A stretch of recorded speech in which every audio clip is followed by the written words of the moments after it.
Good morning, everyone. Thank you for joining us today for the Feature in Focus. Again, I'd like to welcome Anna and thank her for joining me today. Thanks, Elizabeth. Welcome, everyone. We'll give it just 30 seconds. We kind of started right on time, so I'll give it 30 seconds and then we'll get straight into this feature that we have.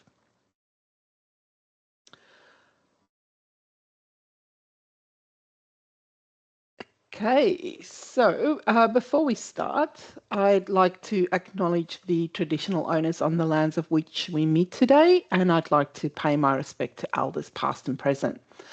So today is the third in our series of the month, and here we are purely focusing on compliance.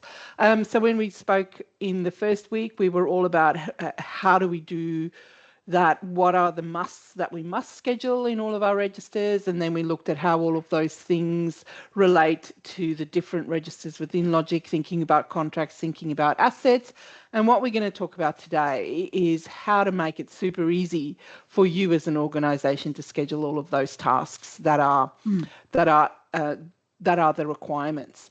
And our feature in focus today is our task instructions library. And this is an add-on feature that helps with all of the scheduling registers. So audits, compliance, maintenance, license and training. And it allows you to create a predefined standard set of instructions for when we have to schedule all of these tasks. So I'm going to ask Anna a question. Anna, what do you think are some of the key benefits to our clients in using this particular feature? I think very firstly, it's another step in the process of codifying what needs to be done. So if we think about what we're doing, we're sort of setting up tasks and saying, hey, could you do this? Could you do that? So that's all about codification. It's about sort of putting in and systematizing it and centralizing it and doing all of those things. And what the task instruction library does is it actually starts to take it enables you to take the instructions that were otherwise in your policies and procedures and bring them down and put them at a click of a button inside of Logic. So if you had to schedule a task, you can just click a button saying, here's the instruction. So it codifies it, it centralizes it. I think it makes it super easy for managers to schedule because they can just select the instructions. Imagine an environment or imagine a context where every week you had to schedule the same instruction. I'm thinking about for HR, for instance, where we're scheduling training or license, or whether we're the clinical director and having to schedule the same task across multiple sites, all of our clinics. What we want to do is select the same instructions each time. So it's really good for supporting efficiency for managers. I think another really important thing that it's doing is it actually is growing the next generation of leaders. What they need, our junior staff, what they need is very clear instructions of what to do. And so having been able for managers just to be able to simply click on and select the instructions that have been approved as to how to do things, and they're quite comprehensive. It enables staff to actually look through each of the steps and start to really deeply understand how things get done. Now, they may need support a couple of times to do things because, this is a new working environment for them, but over time they'll become familiar with language, they become more familiar with process, and they start to understand depth and complexity. So I think that that's a really important thing. And finally, I'll say that this is just as important as all of the others, that as managers are managing things, they learn how to better do things. And as they learn how to better do things, that learning should be back invested into the organisation. And that's the task instruction library. So that when the next person steps into their role, they're not thinking every time they have to do something or ask their staff to do something, how am I going to ask, what do they have to do? They can draw down on the library. So I think what it's trying to do there is support continuity and loss of corporate knowledge. So I think that rounds out, from a staff's perspective, a manager's perspective, and an organisation's perspective of the benefits of why we introduced the concept of a task instruction library. Thanks, Elizabeth. Thanks, Anna. That's a great explanation. And it is really powerful to have, especially when you're a new person walking into an organisation, having this task in your task box. Those really clear instructions I think will just make you feel at ease, and is as if you do have the knowledge to go ahead and do what you're expected to do. All right. Okay. We'll move over to the platform, Anna, if you have some questions for me. Yeah, so first of all, I want to know, what are we talking about? So just to give context to this conversation, can we see an example of how task instructions are used when scheduling a task? Great. So, yeah, like we said, the task instructions apply to all of our management registers here. So if I was to click in any of these, for instance, and was to schedule a task, our task instructions will give our user some really clear guidance as to what it is that we need them to do. And as Anna said, every single time we have to schedule fire safety training, we might have 50 staff that have to do it, or we might only have 5. But every single person is going to have the same set of instructions telling them exactly what it is that they need to do, who we need them to report that to, what we need, forms we need them to fill in, policies we might need them to read, so we can include a whole range of things in these instructions here. And that will appear on the users. I'm going to leave that and come to one of the action tasks.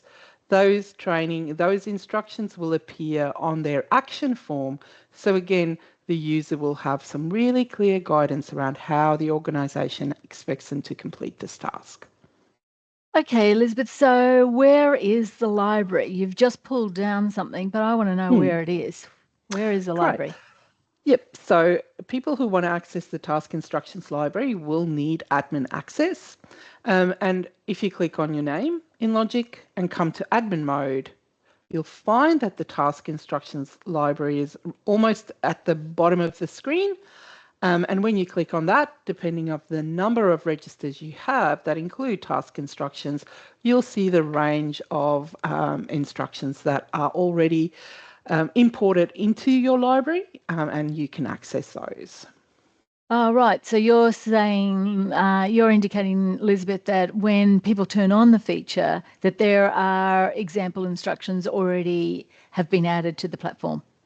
Yeah, absolutely. Logic's always trying to be helpful, and in that, we have developed in consultation with other service providers, as part of our shared resource library for our customers, we've developed over 90 examples. And you'll have those depending, of course, on which registers you've subscribed to that include the task instructions library. And those resources, those instructions will be in here for you. So if I were to click on the little pen, we can see all of our example order task instructions. And you would have the same for all the other registers that you're subscribed to. So, Elizabeth, before we actually drill down, do we provide any resource to the customer? So we've put them into their library, and let's say they've activated all 5 registers: maintenance, audits, training, license. Do we provide them with a resource at all? Yeah, absolutely. So on the customer's resource portal, or we can send it to them via email. If they have the task instructions library add-on added to any of their management registers, they will either receive the Australian resource. So for all of our Australian customers, we've developed a resource that reflects Australian regulation and standards, and that we've done the same for our New Zealand customers. So there's 2 instructions libraries. One is an AU focus and one is an NZ focus. And as you can see here, sorry, Anna, there's no, examples. Yeah. Sorry, you go ahead. I just wanted to show the examples of all of the instructions that are imported into the library is existing in here as well. So you can reference those. So I was just going to ask, could we have a look at one by example? And if you could just scroll up to the contents page and pick that one that said, I know it's Queensland, I just want to pick that blue card one at the bottom of the list, just make it really easy. So there's a working with children, check, blue card, Queensland. Can we just have a look at that one by way of example? I'll just make that a little bit bigger. Okay. And there is our instruction. So I just want to reiterate what Elizabeth said. These are instructions that have been developed in consultation with clients. So they're not things that we just make up. We work with our clients to actually say, how would you do that? So they're in some ways similar to maybe how you would do it, but of course you may want to change it. And that leads me to the next question, Elizabeth. If we're back on the library, if we wanted to change one of the existing instructions, can we do that? Yes, absolutely. So the edit pen will open the list of instructions, and we can see here that we have a range of instructions here that we want to or that we can apply, and that those are typically the tasks that we might need to schedule for our staff and stakeholders in our licensing register. And let's say we wanted to make any changes, or we needed to make any changes to our AFRA registration instructions. The little pen will open that list of instructions for us. And we can see here that there's a couple of things. They need to go to the website, they need to check conditions, undertakings and reprimands. But here we've got that they need to advise a member of staff if anything is applied there. What we can do is we can familiarise that or customise that for our organisation. So I might go in and change that and say they need to advise the corporate services manager.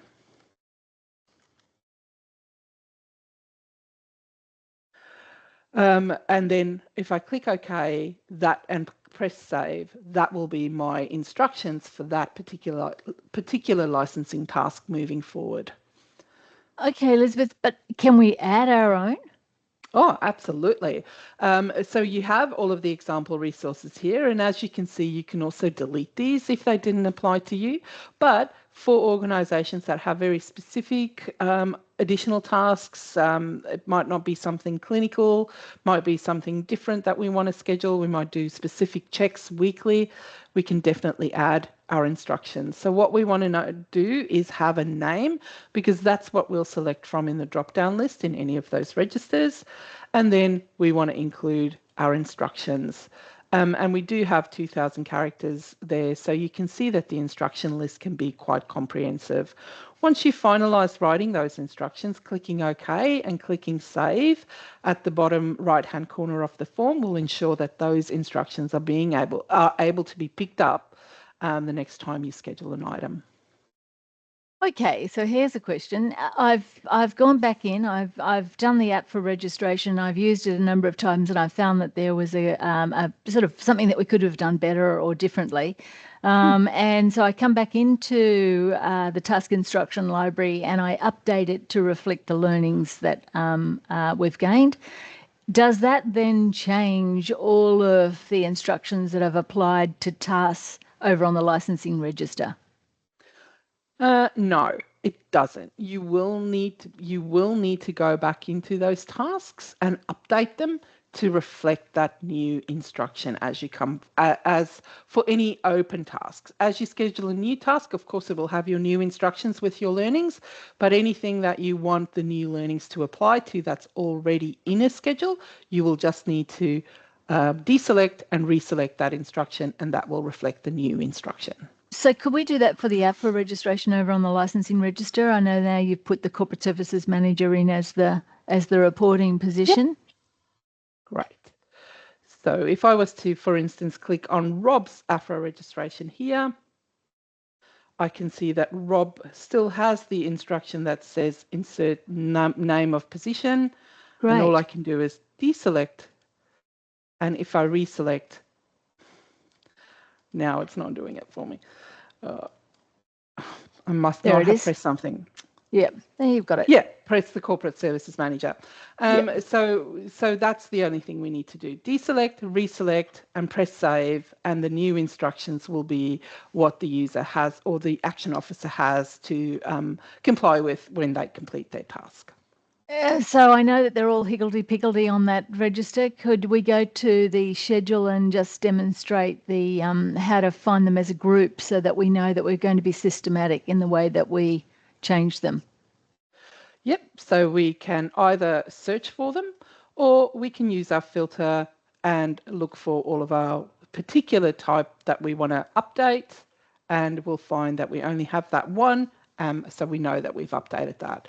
If there was 10 or 15 registered for all of our doctors or our nurses, we would have been able to click on those quickly and update them so that they have those changes applied to them. Great. Okay. Now I'm thinking now I want to actually draft my own. Do we provide any guidance on what people could use as a framework for considering how to draft good instructions? Sure. Let me just open up this guideline here.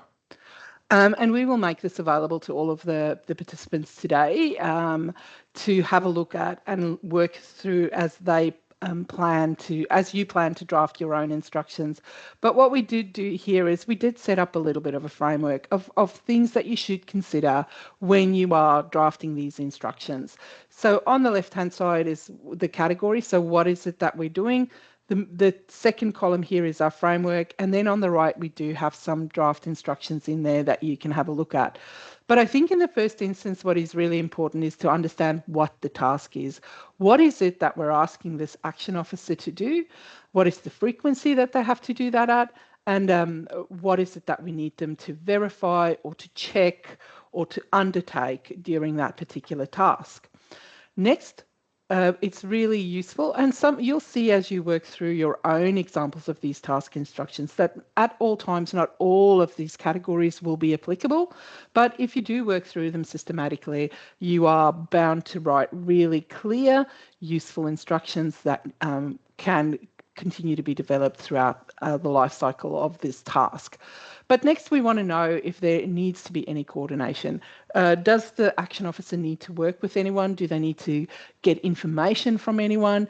If we think about reporting requirements for contractual obligations, they might have to get a report from finance, or they might have to run some reports from a patient management system. So all of those kinds of things. Who do we need to coordinate with to make sure that we are going to be able to meet the obligations of this task? Next, we'd like you to tell them if there's any tool or example that they need to use, or if there's a policy that they need to read to make sure that they meet all of the requirements of this task, that they adhere to the organisational policy regarding this task. And then we need to tell them what the process is. So what is it that we need them to do during this example or during this particular task that they're completing? What is that process that they need to follow? Do we need to inform everyone? Do they need to report that to everyone? So as you've seen with that AFRA registration, if there's any restriction or notification, we wanted to inform the corporate services manager so the matter can be taken further. So who do we need to report it to? If the CEO needs to sign off on the acquittal report for a funding agreement, then we need to report and provide that information to that particular person. Do we need the evidence to support our accreditation or certifications in the future, to support any of our other audits in the future? So if the action officer is required to attach that evidence, we need to tell them that. And we need to tell them if it needs to be restricted access. So all of that information is really, really useful to include for the action officer as well. If in this instance where we're thinking about inventory, there might be a paper copy of a receipt or a paper copy of an invoice, what do we need to do with that information? Does it need to go to finance for payment? Do we want them to scan it? Any additional information here? And then probably the most important one from a quality perspective is if there was any opportunity for improvement or we've identified a non-conformance, what are those next steps? What is the next step that we want the user to do? Of course, that's really easy in Logic.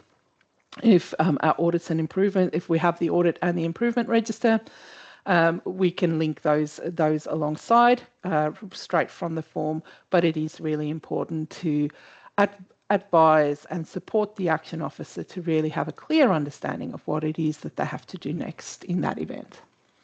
So, Elizabeth, what you're saying is that if I was sitting down and I had to write in instructions, the question in that second column in that blue thing would be the things that I'd be trying to think.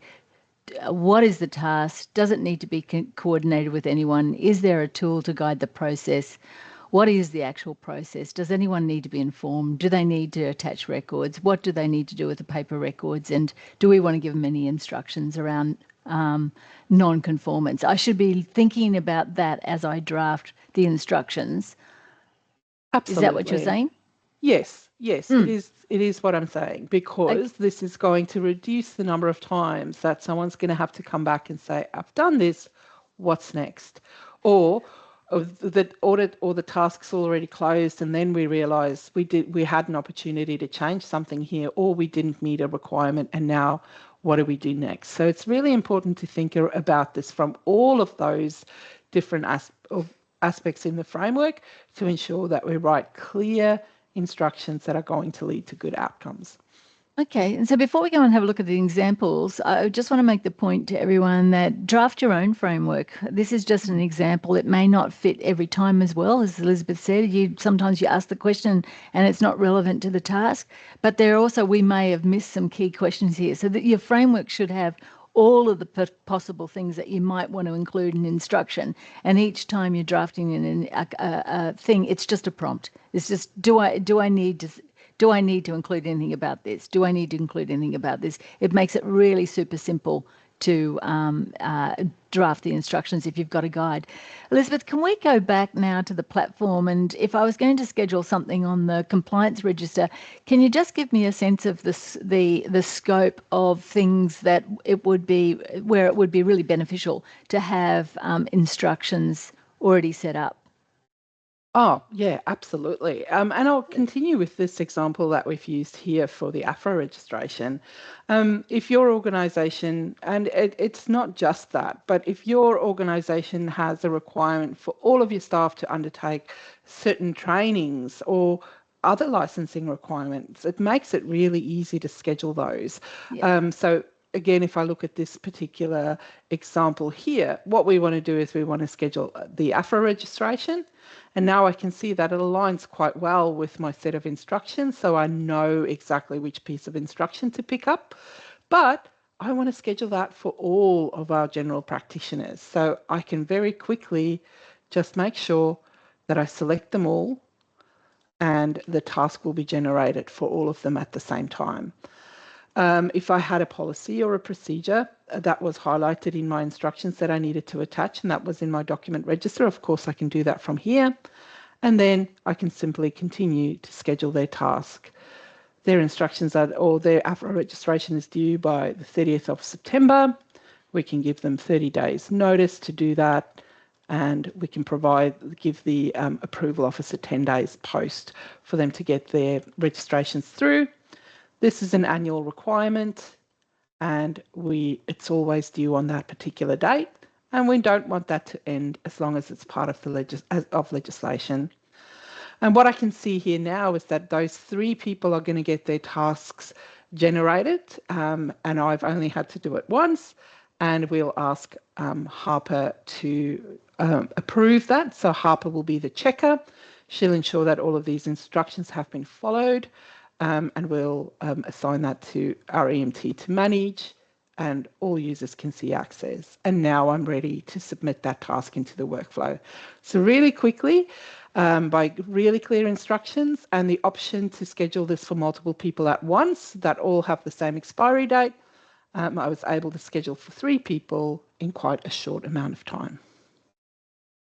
Okay, and so now can we have a look at the compliance register? Really, just wanting to sort of give people a sense of the scope, like when you're having to schedule things.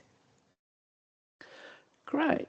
So again, in our compliance register, we can see we've got a range of different tasks or a range of different sets of instructions relating to some of the things that we have to do in our contractual obligations. We might have to submit our acquittals, actual action plans, budgets, financial statements. We need to do BAS. So again, we can see all of these instructions are drafted typically using that same framework, and giving the user some really clear instructions around how they need to go by about doing this particular task. Elizabeth, if we pick the acquittal one, let's say we had two departments, we had two governments levels, state and federal. And let's say we picked the acquittal report for prepare and submit, an online or whatever acquittal report. Okay, so what we're looking at here is what we could as an organisation develop two instructions that are generic, but we've got multiple departments, they're slightly different. Do I have to can I just change this general one for the Commonwealth? Can I change that each time I have a different contract just to fit with those different departments, but all at the Commonwealth level that are typically similar but slightly different? Yes, you can. You can adjust the instruction in here as well. You can add additional information if that was relevant.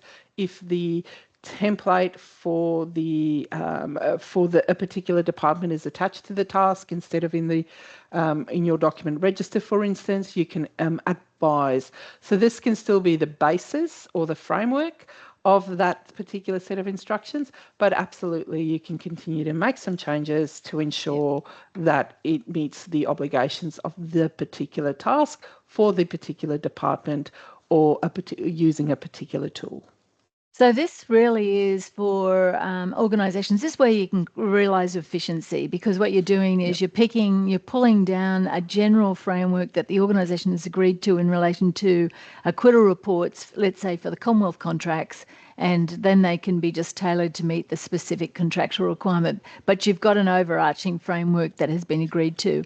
What else have we got as things like that, Elizabeth? I'm trying to demonstrate where we might get efficiencies on the compliance register when managers, which everyone I expect here is actually scheduling things, where could they be thinking about where they could get some efficiencies?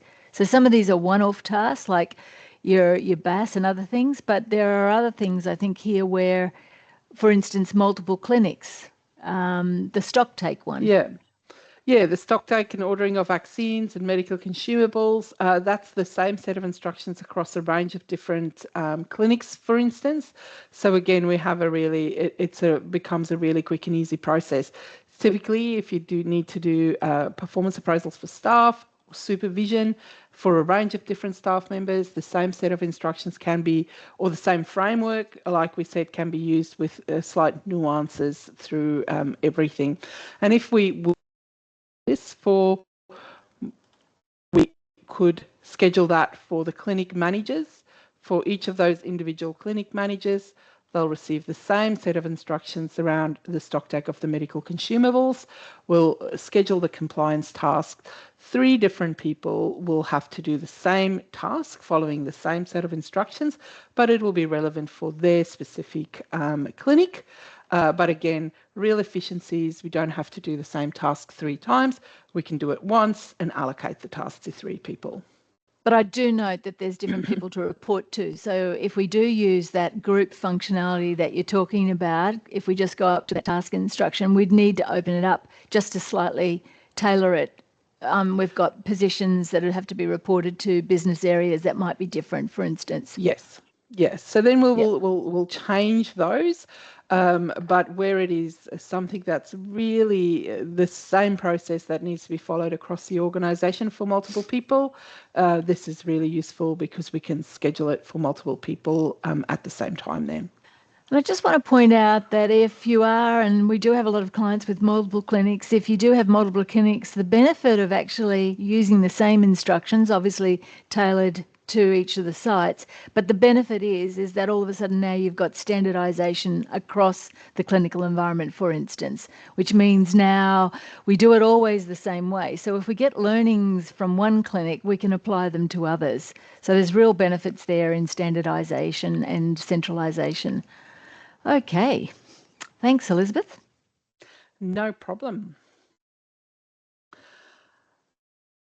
Okay, so I'm going to stop sharing, and I'll just remind everyone that our next, this one is recorded and it will be sent out to everyone that registered or that attended today. We'll include some of the questions that I can see that was asked in a Q&A, and we'll add the one-pager.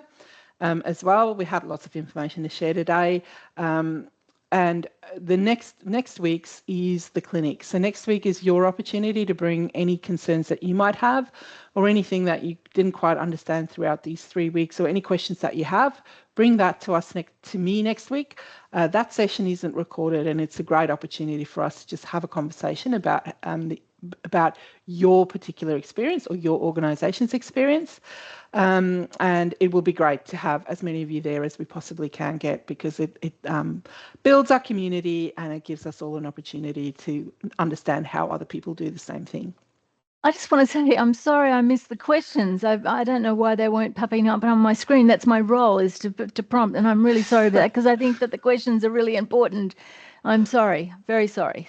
No, that's okay. But what I will do is I will address them all in the Q&A. So we will provide you with some feedback, and that will be included in the send out in the mail out later today or early tomorrow morning as well. Thanks everyone for your time. We really appreciate you coming and joining us, and we look forward to seeing you next week. Have a great day, everyone. See ya. Thank you. Ciao.